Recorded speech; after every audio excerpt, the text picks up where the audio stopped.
everyone, it's Lindsay. Welcome back to another video. Today I'm going to share with you some very easy silhouette scenes. These are a really great way to create a quick card. Now on my first cards, I'm going to be using these two stamps. Both are from Cracker Box and Susie Stamps.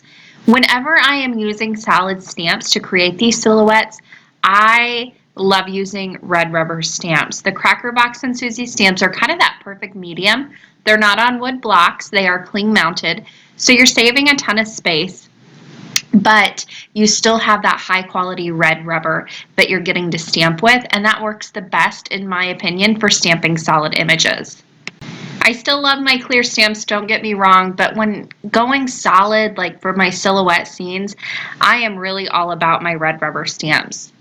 Now to make these scenes, I'm going to be ink blending my backgrounds. I have not used my distress inks in a while. I still love them, so I wanted to pull them out and use them today and just get some practice in with that blending. I'm blending a very quick sunset here. I started with mustard seed. I'm always moving back and forth between two colors whenever I'm using my distress inks. And I'm using my mini ink blending tools for this. Again, if you want an easier blend, go in with a brush like the Amazon makeup brushes that I use. But I wanted to get a little practice. I haven't used my mini ink blending tools in a while, so I thought I would pull them out and use them today. Once I had the mustard seed down, I went in with spice marmalade. Then I moved between spice marmalade and barn door, which is that red color. And finally, I'm going to come in with some chipped sapphire on the top to create that night sky pushing the sun down, as kind of like you see whenever you see a sunset. I'm also keeping a piece of paper down there at the bottom to keep my fingers on. That way I don't end up with finger marks on the finished project. Now once that was done, I wanted to add a few stars to this background, but I want to keep them just concentrated at the top. I'll add a few down the panel once it's all said and done, but really keep those concentrated just to that blue area. So I like to use white acrylic paint for my stars. You can use the cheap brand, just like a Michaels brand, or like the very cheap acrylic paints that you can buy. I'm using a heavy body acrylic paint here. And I'm going to add some water to thin that down and make it splatterable, if that's a word. But that's what I'm going to do here. If you have one of those Michaels brands or Apple Barrel, I don't know, the really cheap acrylic paints, you don't need to add any water. You can just use it straight out of the bottle. All I do is put some on an acrylic block, then with a paintbrush, I load up my paintbrush with paint and then use my finger to just flick that down. To keep these concentrated up towards just that blue portion, I tore a piece of paper so it's not a stark line, and then I just masked off that blue area and down just a little bit so it blends out a little bit more. Then I'll start flicking on all of these little stars. Now once I get the majority of these down, it's going to look a little funny once you remove that mask because it's just kind of like a line where it stops. So in order to kind of blend this out, I'll remove that mask and then very gently, I'm just going to flick on a few more stars to blend it down the paper. I'm not going to add a ton of paint splatters here, just a few to blend that out, but I still want to keep that concentrated towards the top. And then I'll hit it with my heat tool to dry it. Here's a look at how it looks when it's finished. If you wanted to add a few more or a little starburst, you can always go in with a white gel pen too. Now it's time to go ahead and start stamping. When I am doing any solid stamping, I like to use my stamp positioner. I know that way that I have the option of double or triple stamping if I need to. It just gives me that peace of mind because I'm a horrible stamper. But if you do not have one, you can still stamp your solid stamps.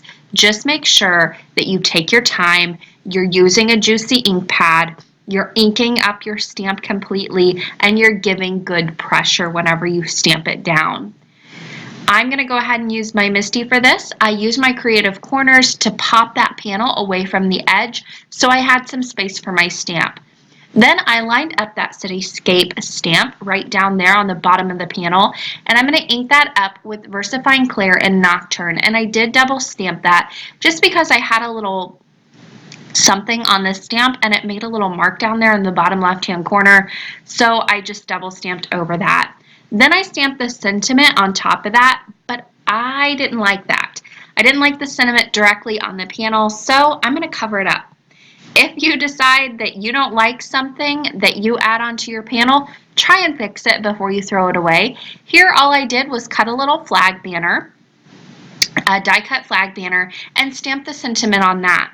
I'll add some foam tape onto the back of that and just pop that right over the previously stamped sentiment, and that's going to cover it up, and it adds just a little bit more contrast so you can really read that sentiment, and it adds a little bit more interest to the card.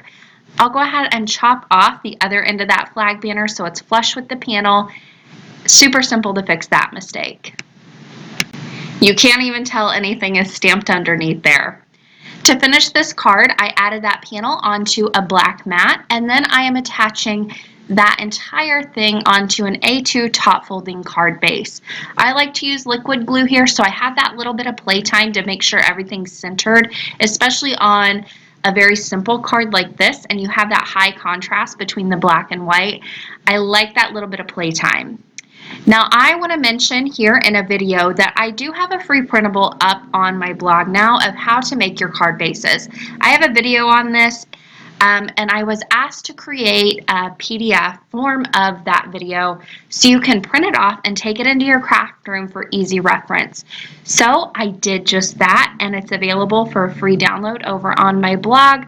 I will have that blog post linked down below. It's also available in the freebies section over on my blog too. One final look at this card, and then let's go ahead and move on to the next one. Now on the first one I did more of a realistic background, but you don't have to go that route. You can do a really bright and colorful background on these little scenes. So that's what I'm going to do on this card. The border I'm using is the circus border from Cracker Box and Susie Stamps. So I'm going full on rainbow for the background here. Again, using my distress inks and using my ink blending tools. And the entire time I am blending, I am moving between two colors all the time. That's just going to give me the best blend possible. I'm also kind of planning out, before I even started, planned out how far I needed to go with each color in order to get the same amount of color on this background panel. So the colors I'm using are Picked Raspberry, Spice Marmalade, Mustard Seed, Twisted Citron, Peacock Feathers, and then I'll finish it off with a little bit of Dusty Concord. This is just going to create a nice bright rainbow, and it's one of my favorite color combinations to use whenever I am ink blending a rainbow background. And again, once I get towards the end of this, I am pulling in another piece of paper to keep my fingers on so I don't end up with any finger marks on the finished panel. Now once the background is ready to go, it's time to stamp onto it. Again, I'm using my creative corners right there in the top right hand corner to pop that panel away from the edge so I have enough room to stamp with my circus border. This again is from Cracker Box and Susie Stamps. Now this has a nice little scallop border on the very end of it, and to get this placed exactly right, because it's not clear, I can't see through it. So what I'm going to do is take one of my little, you can use a page protector, a piece of plastic, whatever you have on hand, something that you can see through, and I stamp it down onto that first. Then I can make sure that the stamp is lined up perfectly, and then when I'm ready to stamp, all I have to do is remove that piece of plastic, ink up my stamp again, and stamp it down. I know it's going to be stamped perfectly because I've already checked the placement just by looking through that piece of plastic. Again, I am using the VersaFine Clear Nocturne. This is a really crisp, nice black ink, and it's a pigment ink, so it's going to sit on top of the paper, and it won't have any chance of mixing in with that dye ink that is below it. If you use a dye ink on top of dye ink, make sure that that ink blending is nice and dry before you stamp on top, so you have no chance of bleeding with the two inks. There's a closer look at that all stamped out. I love this stamp. It's gorgeous. Now to offset this a little bit from the background, I'm going to add a little bit of a black mat just on the very bottom of this panel. That's just going to give a little bit of separation between this top panel and the sentiment. Now the panel I stamped on is 4 inches by about 2.5 inches. It's very thin and it also has a nice border around the edge. So whenever I go and pop this up with foam tape onto my card base, I'm still going to have a matte look with my card base, which I love. This is just another fun way to add some interest to your very simple cards. And again, this is an A2 card base, except this one is side folding.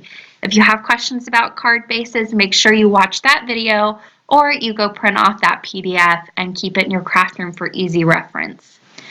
Now, once I have that completely done on the card, I'm going to go ahead and stamp my sentiment. Again, using my Misty, because at this point, I'm pretty much done with this card, so I don't want to screw it up. I'm using the Happy Birthday Fancy sentiment from Cracker Box and Susie Stamps. It's kind of the perfect font to go along with this border die, especially with that scallop on the bottom. It just works perfectly. I stamped that down with VersaFine Clair and Nocturne, and that finishes the card.